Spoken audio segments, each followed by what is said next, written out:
Hi there, I'm Yashika Graham, welcoming you to episode 4 of the Ackee Pod Interviews with Writers. And this week, we're sitting in Kingston once again and thinking about cities. How does a city function? How important is a city to us? We might think of a city as something that is a living organism, and we might think of it as self-sustaining. But so much goes into making a city function: resources, human labor, and it becomes a center of activity, a meeting of cultures, a meeting of people, of languages, a meeting of commerce, and so much more. We can learn quite a bit about a country in how its cities function, and we can also learn quite a bit about ourselves. How are we altered? How are we changed by operating inside of a city? Are we changed? This week we're considering these things and more as we look into the work of our featured writer Wong Yi, who comes to us from Hong Kong, China. Yes, we're leaving Kingston and heading to Hong Kong via Wong Yi and her work. And the central work we'll be looking at is Ways to Love in a Crowded City, her collection of short stories. Traffic, yes, that's one of the factors we have to contend with inside of a city, but there is so much more. Wong Yi is a writer of fiction, of opera libretto, and she is also an editor and an honorary fellow in the University of Iowa's International Writing Program. She is the author of 4 collections of short stories, including Ways to Love in a Crowded City, and she has written opera libretto for stage and for multimedia presentation. I'm very excited to have Wong Yi on this week because we spoke about writing across these very distinct genres and how they kind of come together and what she learns from navigating both of those spaces. And we also spoke a bit about city and how the city operates both in the human experience and in writing. How do we take lessons from the space, the city as a space, the city as an organism, and how does that affect how we compose writing and what we see as possible inside our lives and inside our writing. So very excited to have her break that open and show us some of what goes into cultivating that space on the page. And of course, we invite you to stay tuned, view our other episodes, and of course to subscribe, to leave a comment, to like, and let us know which city, if you are in a city, what city you are watching from, and perhaps what lessons cities have taught you over the years. Once again, I'm Yashika Graham, welcoming you to this episode of the Ackee Pod Interviews with Writers.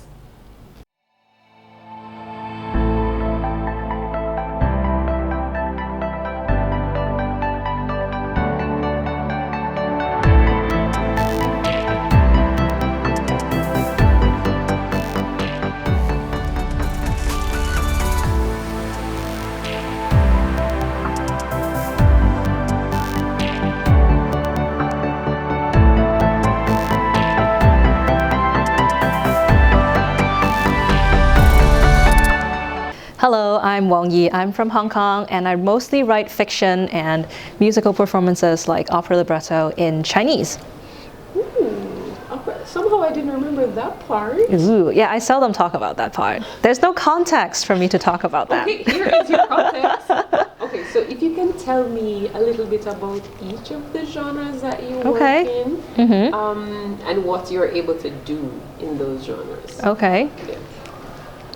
I have written 4 short stories collections, and in each of these collections I like to try and have a lot of experiments about the short story form, about what kind of voices I can switch to in the next story, what kind of perspective would be the best to tell that particular story in that kind of time frame, and the content can be about a lot of different things. So for example, my latest short story collection is titled Ways to Love in a Crowded City. So very obviously it's about how we look at a very, very crowded and very, very busy cosmopolitan city like Hong Kong through the lens of romantic love. Like, how do people fall in love? How do they pursue romance and intimacy, or refuse to do so in such a great city and in the sort of constraints that you might find yourself in, for example, the long working hours, the very crowded living conditions, or certain specific events like COVID happening. How would people in the city respond to that in their love lives? So I would like to take each story as an opportunity to explore one of the possibilities of that and the array of emotions and coping mechanisms that people in my stories or in Hong Kong might use to get at what they want in love. And I also have written in opera libretto. It was with the composer Daniel Lo and commissioned by the Hong Kong Arts Festival, and the opera was called Women Like Us. So it is a chamber opera written and sung in Cantonese, which is something that is very innovative, and it takes the protagonists from two short stories written by a very famous, and honestly my literary idol, a very famous writer from Hong Kong called Xi Xi. Back in the 80s, she wrote two short stories called The Cold and A Girl Like Me, which are both about young women trying to find who they are and be brave and be themselves when people outside of their households or within their households tell them what they should do about their lives, about their careers, about who they should date or who they should marry. So I tried to take those two women from the original short stories and put them in a completely new setting for them to meet in my opera and to see how they could inspire each other to be brave and to be themselves. And I feel like writing an opera libretto is very different from anything I've ever done before. I feel like in terms of the language texture, this is probably the closest thing to poetry I would ever do, because it's so condensed. You have to sing every word. It has to sound nice. It has to have a rhythm to it. But also it has an element of playwriting, because it is obviously for a live performance. But also at the same time, I have to employ my skills as a novelist to read the original stories and then transform them into a completely new narrative. So I feel like that experience had used up every single skill in my toolbox, and I'm very, very proud of the results. That is just, that range of output is really fascinating to me, and I'm wondering if there is anything that you gained from doing that presentation, doing the work to produce an opera libretto that now impacts how you write. Is there a reverse kind of learning that happens as well? Yeah, so while writing the opera, one of the things that I noticed is that every single word matters. So when we speak, we actually speak very fast. But in the opera, every word gets dragged out. It's a tempo form, you know, the music. You spend time listening to it. While as for reading, you can skim through it. The reader can go back to a certain point and reread a certain bit if they forgot something. But with an opera, which is something that you listen to, it is very linear. It goes one way. Once they missed it, they missed it. So I learned that I need to write very precisely and in a forward-facing way, so that the reader or the audience wouldn't have to go back to the previous section of the line to understand what I was doing. I would present all of the ideas in a very sequential and very logical way, but also keep it very poetic. This is something that I never noticed when I was writing short stories, because when I'm writing short stories, I always like to use a lot of very long sentences, very complex structures, if the language texture calls for it. And sometimes it can be a real headache to read out loud when I'm doing a reading. But for the opera libretto, you cannot do that. You have to make it very clear, very easy to follow, and very easy for the singers to memorize as well. So learning that clarity is something that I need to master, with something very, very new. And I've taken those kind of skills and put it back into some of my short stories or some of the pieces that I've been writing that are supposed to be used for narration, because I've also written some other work that is supposed to be performed on stage, either in the form of a reading or as song lyrics. So the idea of how the audience perceive your words in a sort of temporal dimension really changed the way I use my sentences and my words. Wow. That is making me think now how other genres of art might impact you as a writer. Yeah. So can you speak to that? Yeah, sure. A lot of different genres of art actually inspire my work. And in my short stories collection, Ways to Love in a Crowded City, actually almost every single story in that collection is inspired by a famous painting from around the world, from different historical periods, different artists from around the world with different aesthetics or different backstories. So you could have an abstract painting, you could have a Dali, you could have a Renaissance painting. All of these paintings inspire me in a very different way, and I try to find that glimmer of creativity. When I look at that painting, I find that very interesting angle that I want to take, and then I would spin it into a story. It could be something very ridiculous. For example, I could take one of Andy Warhol's soup cans and imagine it as someone going grocery shopping in Hong Kong during a moment of crisis. Or I could look at Van Gogh's pot of decaying sunflowers and think, oh, maybe I could talk about COVID with this. Or maybe Edward Hopper, who a lot of people associate with paintings of isolation in the modern city, of loneliness. Hey, that is exactly what COVID felt like when we were in lockdown. So I try to go into these paintings with the understanding that I want to find out everything about it. I wanted to know who did this painting, when this came about, what they were painting, what was the backstory, what techniques they used. And then maybe I will use some of that directly. Maybe I would just do a deliberate misreading of it and create my own understanding of what the painting could be as an inspiration for my short stories. So that was a very, very interesting writing exercise and a very, very interesting way to write a short story as well. I love that. I love your enthusiasm. It's like, oh, this is very exciting. What can I do with this world that I'm presented with? So can you speak, I will let you go back to your... It's okay. I am curious about where the work begins. At the very beginning? Yeah, like how does a piece of work, if you can pick one story from the collection to say, okay, this is the way that I begin a story, or this is my process of getting into a story. Let me think about a specific painting that would be easy for people to understand. Okay, I can talk about one of those.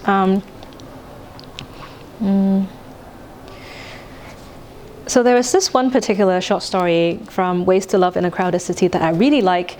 It's called Patient, and it is inspired by an Edward Hopper's painting of a woman sitting in a room looking outside of a window, and you cannot see her face. There's a sense of loneliness and isolation.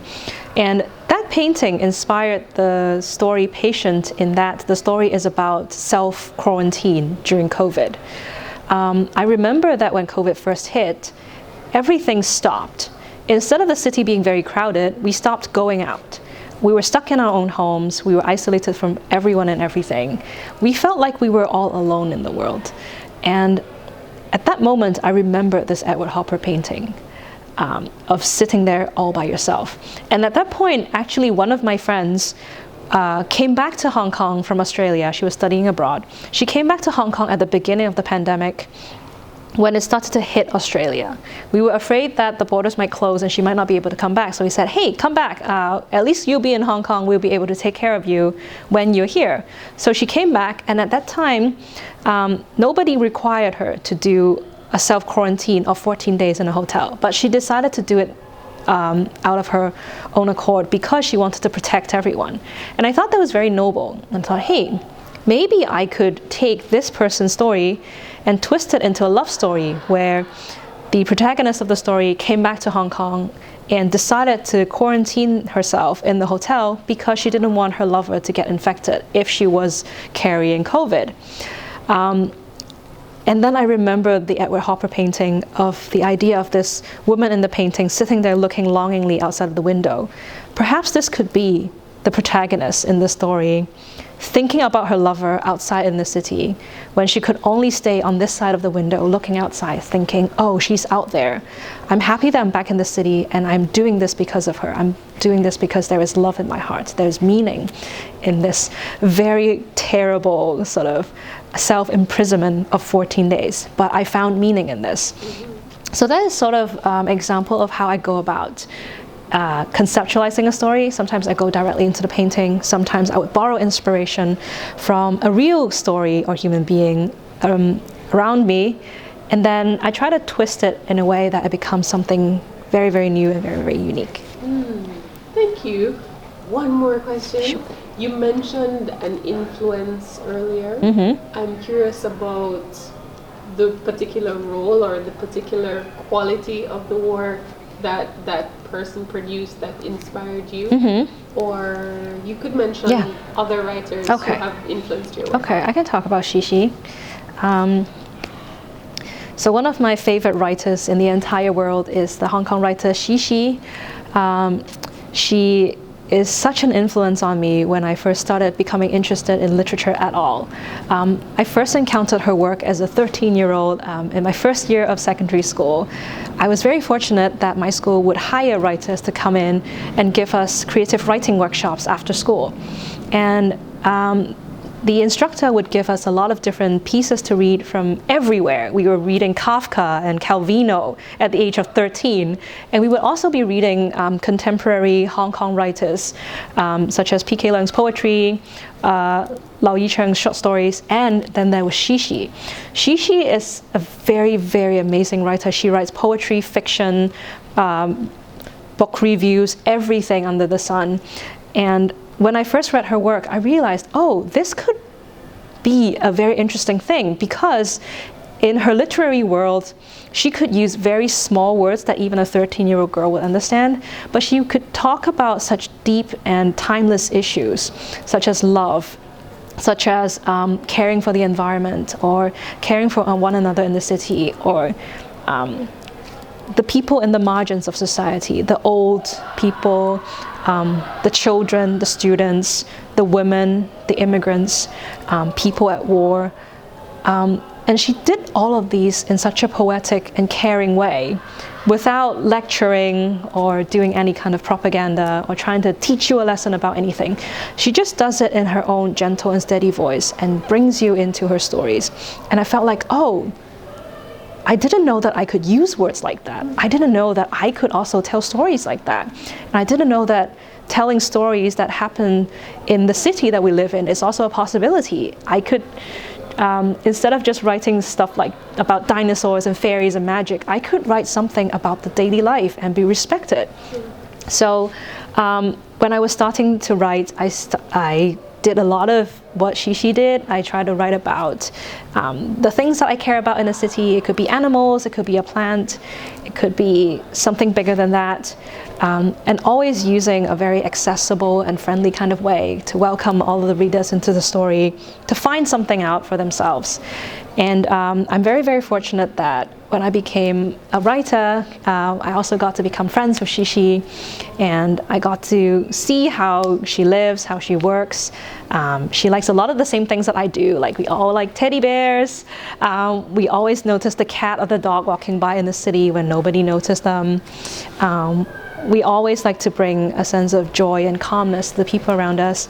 And I've always thought that she deserved the Nobel Prize, but unfortunately she passed away last year, so she never got the chance to do that. But I'm very, very grateful that I knew her as a person and I got to read her works. And if you guys are interested, definitely check out her work. You will not be disappointed. That's a great way to end. Thank you so much. Thank you. Thank you. In this bustling city, saving time and making money are of utmost importance to everyone. So while stuck in weekday morning traffic jams, Joseph goes on YouTube and listens to sermons by famous preachers who seem more like showmen. Those Sunday mornings that are supposed to be spent attending church can thus be used to tutor secondary school students for money, and he can still get into heaven after he dies. And that's coming from Ways to Love in a Crowded City. and that story, When Wheelchairs of the Pearl of the Orient, translated by Jennifer Feely. And that, of course, is a short story and a collection by our featured writer this week, Wong Yi. And we see how everything needs to happen in a city. We need to be able to live, we need to be able to sustain ourselves, and we need to fulfill other elements of the human experience. And so we thank Wong Yi for inviting us into this conversation, actually. And it does feel like this is a conversation that could continue and may continue. So do stay tuned. We thank you, though, for joining us for this episode of the Ackee Pod Interviews with Writers. And we say big thanks to our featured writer this week, Wong Yi, coming to us from Hong Kong all the way to Kingston. And we invite you to leave a comment, subscribe, like, and of course, watch our other episodes of the Ackee Pod. And join us next week for episode 5. I'm Yashika Graham for this episode of the Ackee Pod Interviews with Writers.